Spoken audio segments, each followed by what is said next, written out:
Every time you flee from the presence of God, you're in trouble. Every time. Every time you miss your devotional life, every time you miss your time of prayer, every time you miss your time of reading the Word, as a Christian, you're in trouble. And every time you hear the gospel and do nothing about it, you're in trouble. You're in eternal trouble. Because living inside of your body is a spirit, and that spirit lives forever, either in heaven or hell.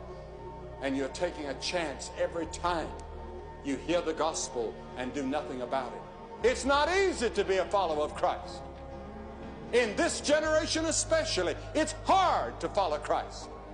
Identify yourself with Christ at the school, at the factory, on the farm, and with your friends and neighbors. Let them all know where you stand, that you stand for Christ and for righteousness and for honesty and for goodness and for morality and for justice. And that's not easy in our generation. There's an easy road that's a broad road, but the end, Jesus said, is death and destruction and judgment and hell. It doesn't last long. Life will soon be over. And how many of you are going to wish that you had taken that narrow road? First, sin is fun. Then it's boring, and then it makes you insensitive.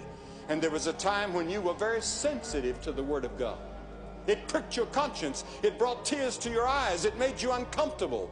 And now you turn away without any feeling at all. You're sleeping the sleep. You've been sedated by sin. No matter what your sin, no matter how deep in sin you've been, God is in the forgiving business because of what Christ did on the cross.